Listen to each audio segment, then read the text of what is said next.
Good afternoon, everyone, or good morning or good evening, depending on the time zone that you're dialing in from. We're really excited to have you here. Thank you so much for joining. I know it's a busy time of year as we close out 2022, but we're really excited about the conversation today on climate smart innovations to address issues around food security and hunger, especially in Sub-Saharan Africa. I am Caitlin MacLean. I'm a senior director of innovative finance at the Milken Institute. We're a financial and economic think tank, but I'm also a very proud advisory council member at Action Against Hunger. So really excited to facilitate this conversation today with one of the organization's leading experts on this topic, Edgar Kadenge Mwondi, who is joining us very late in the day for him in Nairobi, Kenya. We're most excited today, I think, for you all to hear not only about some of the challenges, obviously, that the region is facing, but also some of the really amazing solutions that the organization, as well as the industry, are really trying to pioneer and scale up.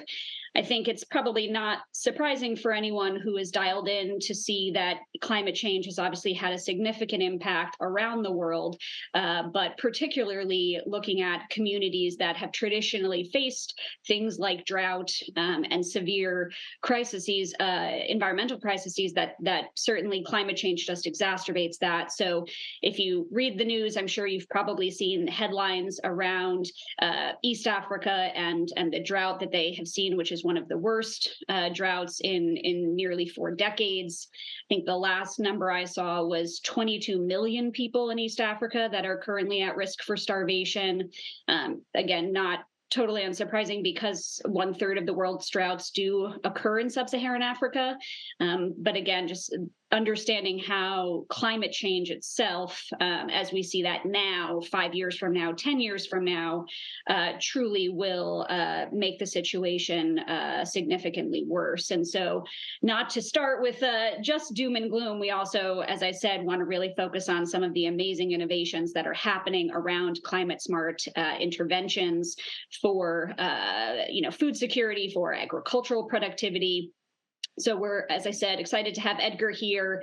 Edgar is the head of the Department for Food Security, Livelihoods, and Resilience.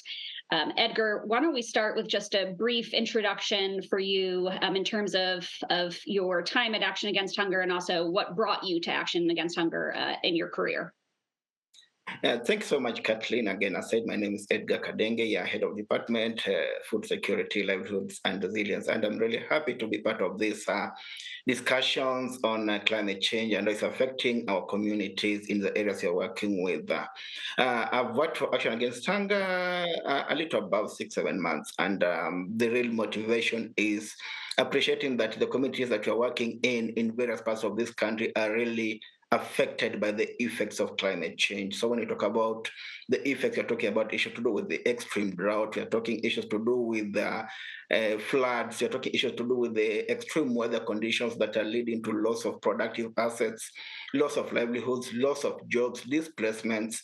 And it gives me great pleasure to be part of a community of people within Action Against Hunger that are coming up with innovations, solutions to respond to work with these communities so that they can restore their living conditions, we can restore some dignity in them, we can address our main objective of addressing the root causes of malnutrition, and at the same time ensuring that their livelihoods are improving over time and they're able to adapt above all to the ever-changing conditions.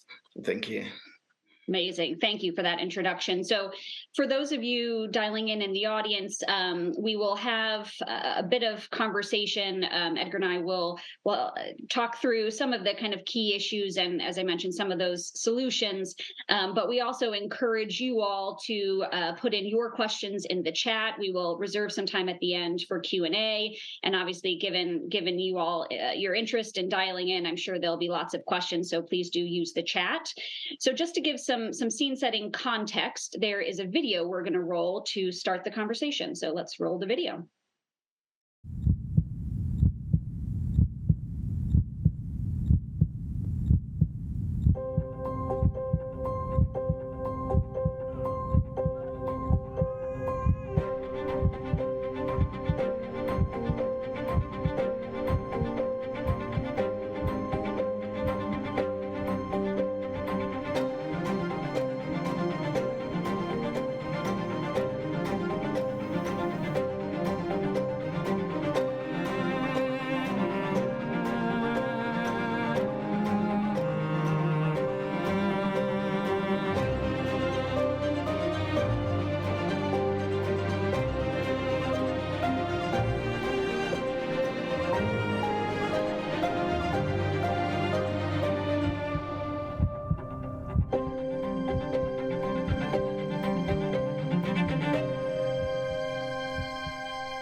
Excellent.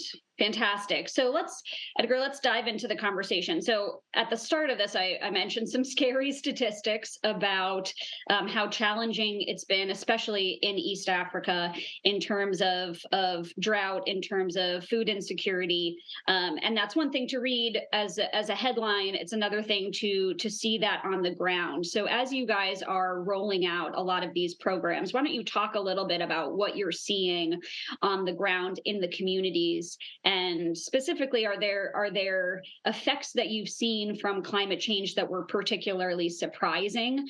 I think you talked a little bit in your introduction about things around livelihoods and kind of dignity, and I think folks don't often equate those two. They think about, obviously just drought or crops or water usage, and not necessarily how that affects communities day to day, not only for their livelihoods, but actually just their quality of life. So would love to start with maybe just what you're seeing on the ground and paint a picture for the audience about some of the areas that you've seen that are the hardest hit. Okay, thanks a lot. And talking about some of the things that you're seeing on the ground as a result of climate change, we are seeing a change in the way of life. We are seeing a change in the way people are doing things. When you look at a country like Kenya, in East Africa, in Africa and at large, our main source of livelihoods, our main source of income is agro-based. So we are agro-based economies. So we are looking at changes in the way people are being able to adapt. So when we look at sectors like agriculture, farmers are experiencing reduced yields in their farmings. We are looking at livestock deaths. We are looking at degraded lands. When we look at issues like water, we are looking at the reduction in the quality of water. People are not able to get clean drinking water. People are not able to get sufficient enough water to consume in their households. We are also looking at degraded ecosystems. We are looking at the diminishing or dying of the native species, the trees. Our forests are reducing because of the impacts of the climate change, because of prolonged drought conditions, because of prolonged water stresses, and also issues to do maybe with the the floods are also bringing in issues to do with vector-borne diseases. Increase in health situations or health conditions are deteriorating because you're looking at diseases to do with diarrhea, diseases to do with the typhoid that are coming up, cholera, because of a change in the environment, a change in the climate. So the reduction in the yields, the reduction in water, the change in the human health is really affecting the way the communities are coping, the way the communities are living, and it's really affecting the ways of life. And those are the areas that we are really focusing on in trying to address in action against hunger. So let's start with maybe the first kind of challenges that you mentioned in terms of looking at agricultural productivity, loss of crop, loss of livestock, some of the challenges in water quality. So where are you seeing some of the promising innovations in that space in terms of climate smart interventions? Why don't you talk a little bit about some of the programs that Action Against Hunger has created? I know you have an early warning system, various programs that are meant to help the agricultural community. So talk a little bit about some of those innovations.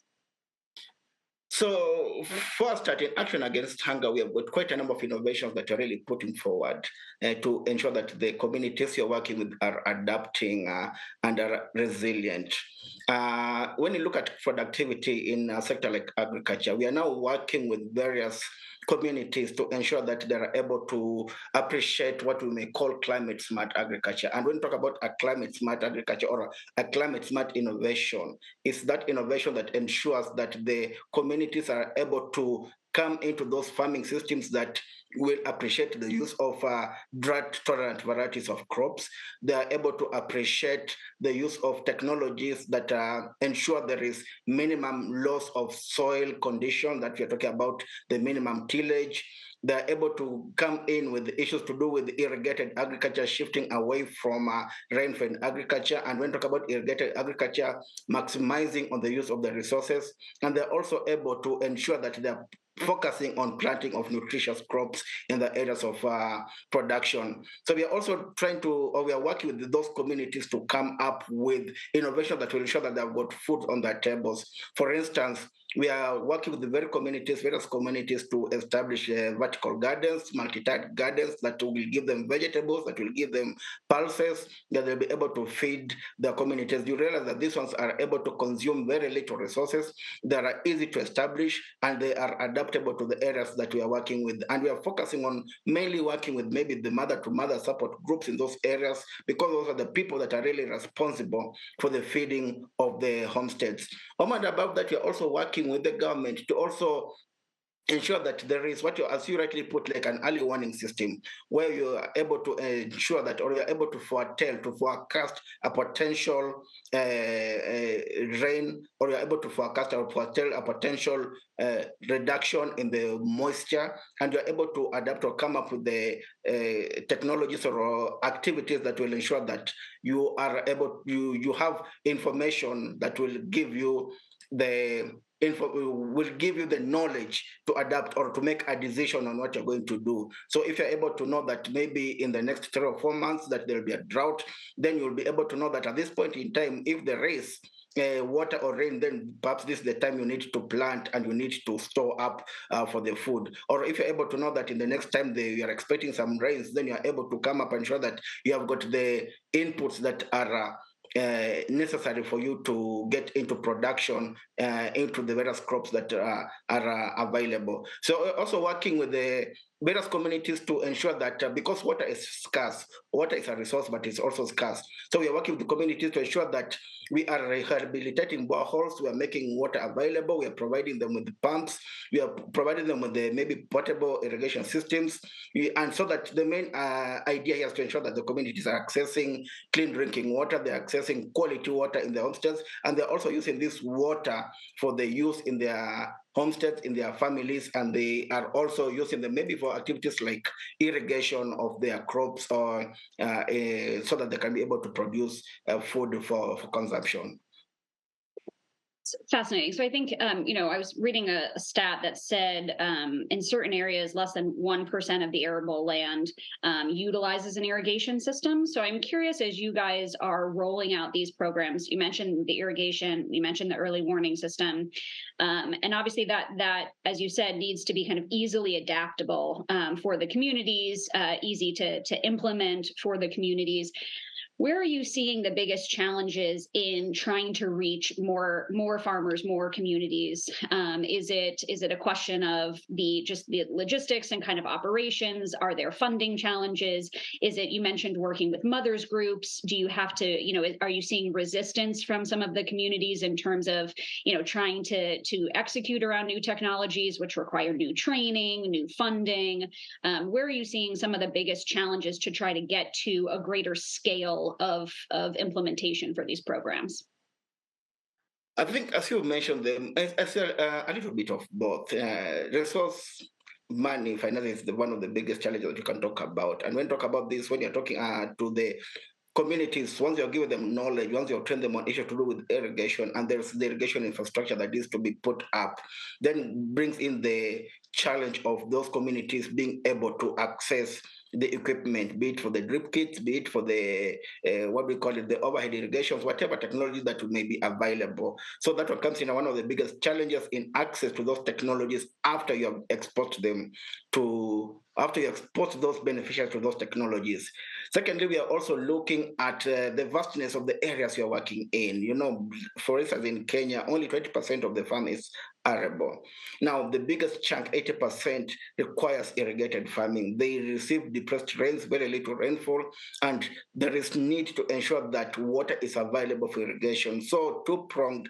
Number one, making the water available, which requires vast resources, mostly from the governments, from the development partners, from the donors, is one of the biggest challenges. And then number two, the people that you're working with being able to access that water point, that water resource. Sometimes the vastness calls for establishment of multiple water areas, multiple water points, which really digs into the resources of the government. And as you know, the government has got quite a number of things to do over and above just providing water. They need education, they need health, they need security, and all those bits of things. We are also looking at maybe where we are within the region in terms of our research and extension systems. One of the challenges also is we do not have enough resources, enough human resource to interact with these people, to interact with these communities, to give them the technologies that are needed, to train them and to make them available. So the human resource factor plays a big role, and there is need to ensure that we are having more people that are knowledgeable to work with the communities that we are working with in these areas of implementation. The third challenge, again, is in terms of what do we call it, our cultural orientations. You come up with various innovations, various technologies, but then sometimes you have got cultural limits in terms of the use, the acceptability of those technologies in the various areas that you're working with, that sometimes inhibits or hinders the uptake of such technologies. So those are some of the challenges that we're interacting with, that we are coming with across the areas that we are working with, and there is need then to come up with the continuous implementation or continuous investment. I may also add in the bit of research, because as climate change comes in, there's the need to research more to come up with additional innovations that are adaptive, that are responsive, that are affordable, that can be used to address those challenges. But then there is insufficient research that's being put in to come up with those innovations that people can tag into, that can plug into. And if it's available, the availability of that information on the eventual or the intended end consumers is also quite a challenge. Yeah. So just on that last point, to pick up on what you said in terms of the adoption and kind of some of the cultural challenges, but also the research to demonstrate, as you were saying, if affordability is an issue, if you need to persuade, kind of communities to take up these interventions, obviously you need the research to show the impact, right? To show that it is, in the long term going to be more profitable. It's going to be better for the community, for the health, for the livelihoods of the people in the community. So I'm curious how you guys are thinking about, kind of looking at the program's own impact on livelihoods, on, generating income and improving overall economic stability. Obviously, there's kind of a short, medium, and long term.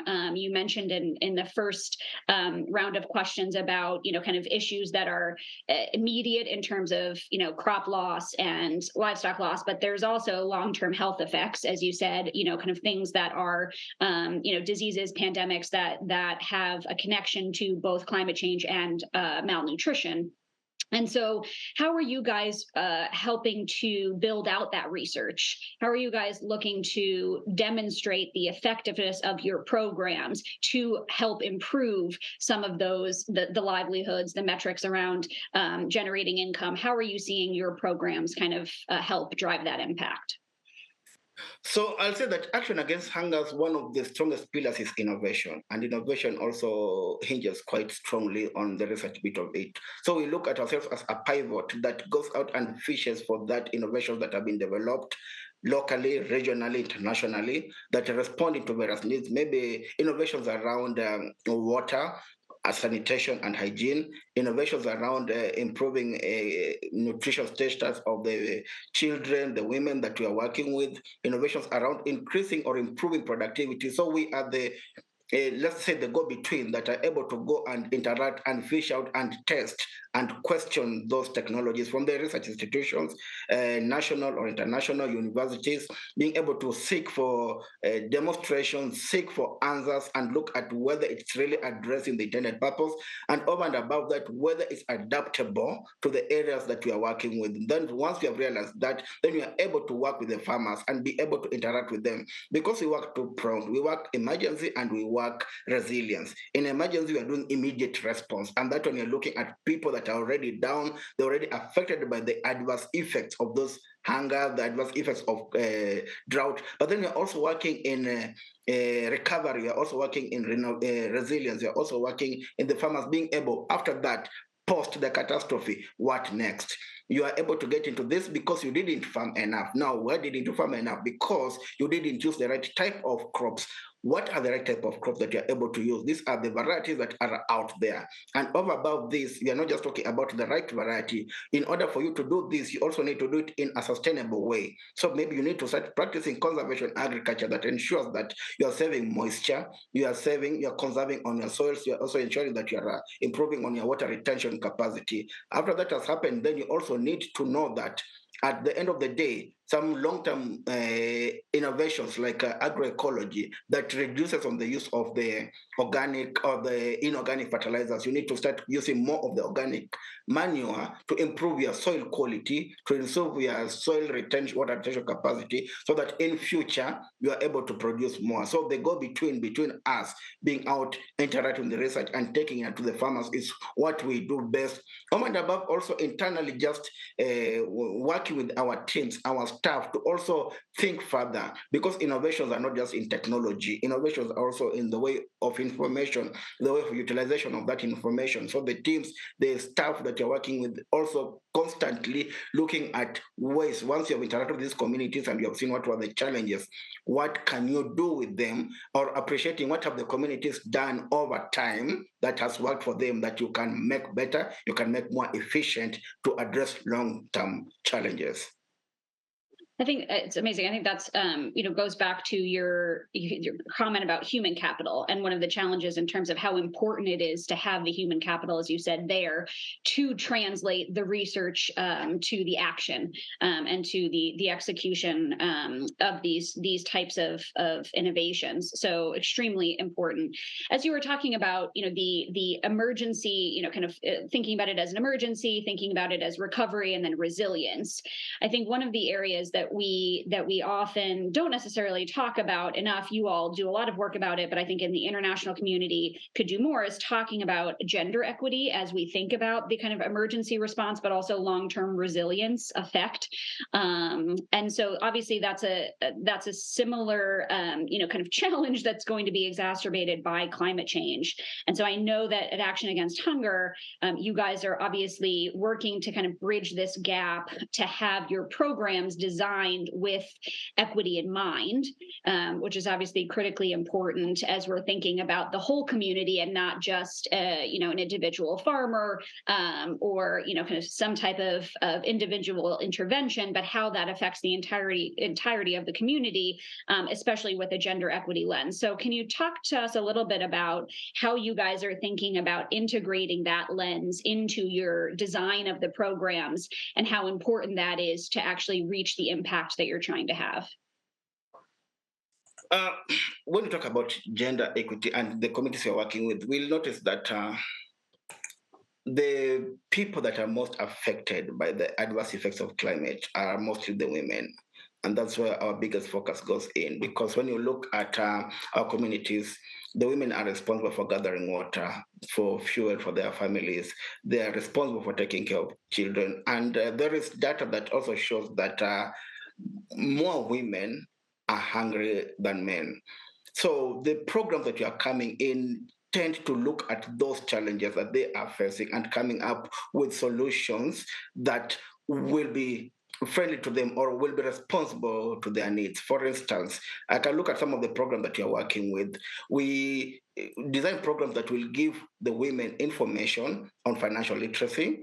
The women will get information on how they can be able to come up with income generating activities, for instance, production of maybe what we call them, the small ruminants at the homestead level, maybe the goats and the sheep, which are heat tolerant. The issues to do with also value addition from the crops that they are producing. You are able to add value to your honey, to your milk, to come up with something that you're able to sell so that you can be able to take care of your community. But while that happens, it ensures that there is constant dialogue and communication also with the men, such that the activities are all inclusive and there is decision making at the family level, so that the decision making is not just a man thing, a woman thing, but a family thing, and whatever is being happening is for the overall good of the homestead, of the household. So that one is embedded in our programs to ensure that you are able to identify who are the worst hit, what are the challenges, what can we do to address it. But when you are doing so, appreciating that a family is a family when you look at it as a whole unit, not in isolation as a man, a woman, or a child in isolation, but looking at it as a whole unit that needs those interventions, that needs those results. Yeah. Amazing. So we're just coming up to, I know we have some audience questions already, so we're coming up to our time here. That I think that's fantastic. I think one of the themes throughout, the programs and what you've mentioned today is the need for education, the importance of education and advocacy within the community. And so one of the questions from the audience is around, obviously, Action Against Hunger is known for utilizing local partners and trying to integrate, kind of local human capital into your programs to ensure that, there is uptake, there is adoption of the programs. So can you talk a little bit about how you guys utilize local resources? So not just, kind of bringing people in who may have the expertise, but also really working with local community organizations and experts, as you mentioned, some of the mothers groups. Why don't you talk a little bit about how you guys kind of map out working with the local partners and training them, as you said, in a way to really understand the importance of the interventions, but also how to look at that holistically, as you were just saying, for the whole family. You will realize that within our communities, that the way we interact, we are social beings, particularly, is also well pronounced within the Kenyan African setup. And for every community you go in, you realize that there are always what we call the common interest groups, which may take forms of community-based organizations, which may take shapes of cooperatives, faith-based organizations. So you realize that as an entry point, in order to bring along lasting or get buy-in of your programs, you need to identify such organizations. Identify, they're always thematic. They come out for a particular reason, be it a welfare reason, be it a religious reason, be it any other economic motivation. So we realize that we identify such communities, we identify such groups, and we are able to ensure that what is their objective, what are they intending to do, and how can we plug in. So the solutions that are coming out are not solutions that are coming to really per se change the status quo in the community, but work together with such groups in order to create the change. So we will always identify them, map them, and then we'll always find out what is the gap within those communities. If you're coming out to for the reason or for the sake of getting money, what activities are you doing and how are you doing them? Are they bringing them the money? What's the gap? If the gap is in terms of the knowledge, then we'll be able to ensure that then we are coming up with the knowledge that you need. If the gap is in terms of other resources, we'll see what sort of linkages can we do, maybe to financial institutions or within the programs. If you can embed in an aspect of also supporting them financially, then we'll be able to identify that need and we'll be able to work with you. So they are at the core, they are at the center of our interventions. And our aim actually is to strengthen such growth, because for sustainability reasons, then you need to strengthen them and not weaken them. And then the final bit would be ensuring that such groups also have got information on other available opportunities, maybe from the government. The government constantly comes out with things to do, maybe with the grants, activities, programs that target these groups. So whenever there's such information, knowledge is the best resource that you can be able to give them over and above working with them to strengthen them in their objectives here. It's fantastic. I think that obviously the complexity there and the amount of moving parts of trying to organize that type of community-wide operation obviously is very challenging. One of the questions from the audience is talking a little bit more about what specifically you're seeing on the ground in Kenya. And maybe I would just add a variation to the audience member's question of, is there something, maybe you could give us an example of, a condition that you're seeing on the ground, in the country, in a particular region that you mentioned, as you said, loss of livestock, loss of crops, biodiversity fertility loss. Maybe you could talk about a specific example of something you're seeing and something that you've seen in terms of an improvement because of one of Action Against Hunger's programs. Maybe talk a little bit about what you're seeing on the ground, but a success story of how you've seen some of the improvement. So when you look at the communities that you're working with in northern Kenya, the mainstay is livestock production. Most of them are pastoralists. They keep lots of camels, goats, sheep, and cattle.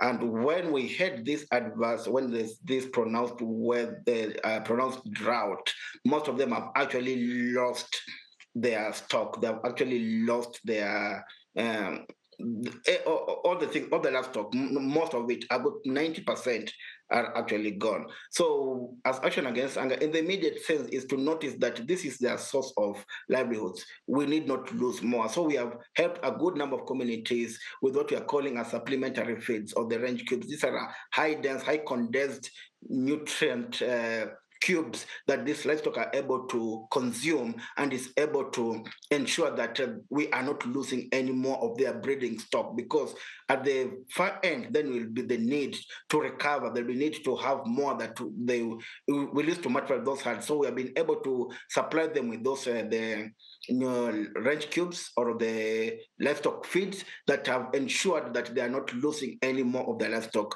Secondly, a quick one is also to ensure that water has been a big problem. And in those areas that you have been working with, you know that people have been walking for lots of kilometers to go and access water for their homestead. Sometimes they walk for 30 kilometers, 40, taking a half a day to access water. So we have rehabilitated and we have solarized many boreholes in those areas where these farmers are able, or these communities are able to reduce the distances to the water point from the initial 30 to maybe 5 kilometers.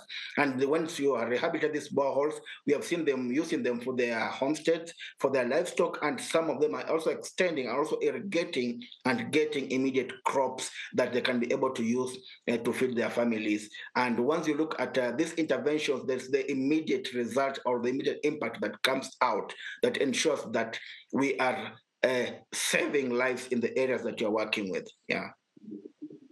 No, that's amazing and so critical. I wonder if you talked a little bit about obviously the need for resources.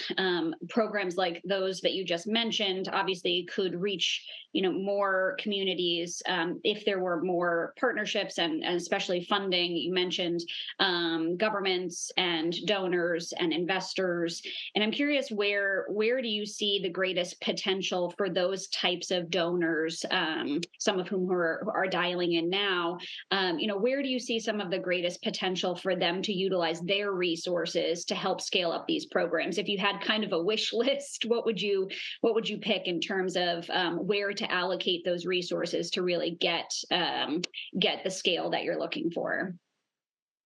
I would look at our three core areas. Number one, as we said, our main objective is addressing the underlying causes of malnutrition.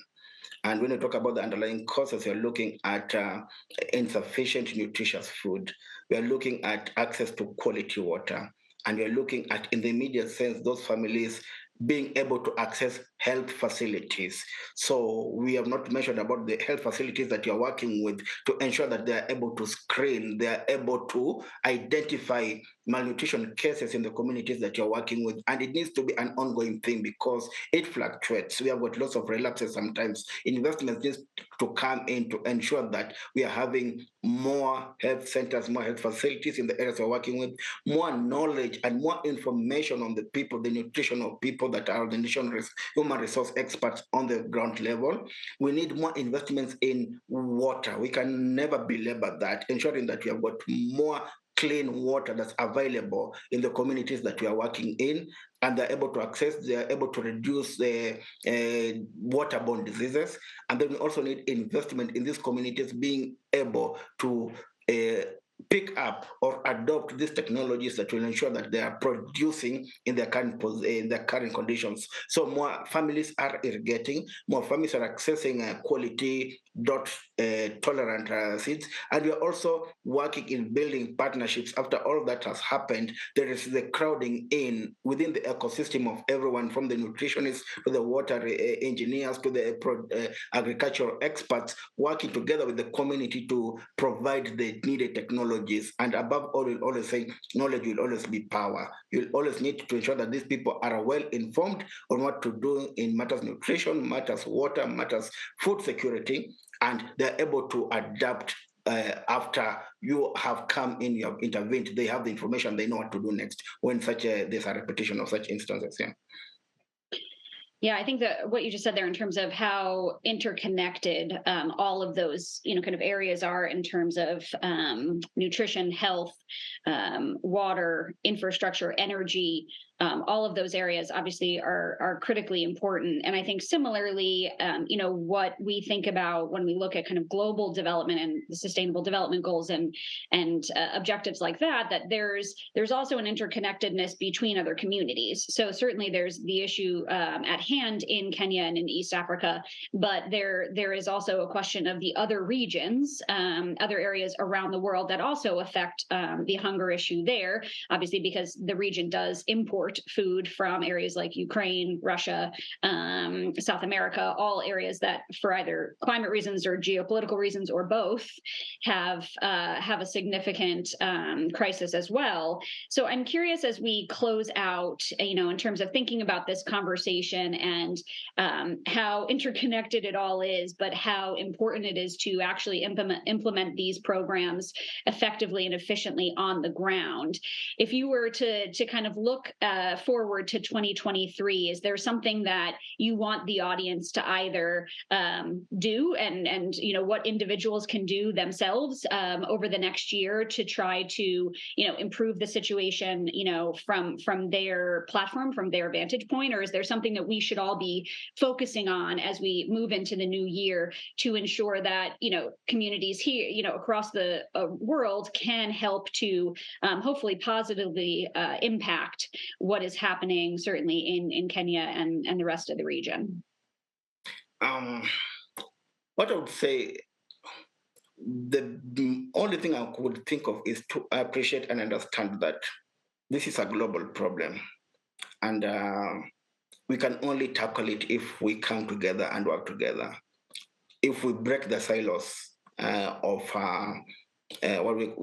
if we stopped working independently and individually and came together to collectively address these solutions, these problems, because we realize and we notice that in order to solve them, we need vast resources. And resources are in terms of money, resources are in terms of skills, resources are in terms of reach. So we all need to come together, think together, and ensure that we are addressing those underlying causes as one community.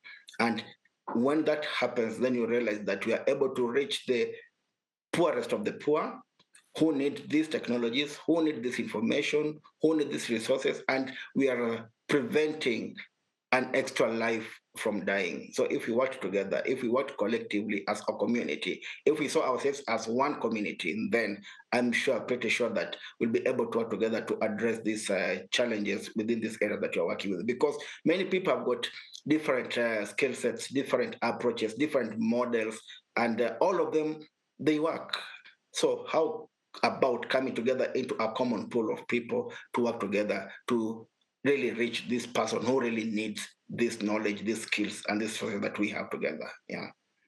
Amazing note to end on. If anyone in the audience wants to use their skills, as you said, their individual skills to be a part of that one community effort, please do reach out to the team at Action Against Hunger. They're doing amazing work, but they could always, like everybody else, use additional support and use additional resources and human capital to as you said, move this initiative together as a global initiative. So thank you all for joining us today. Edgar, thank you so much for your time, for your expertise, and for all the amazing work that you're doing.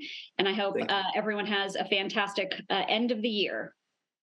Yeah, thank you. Thank you.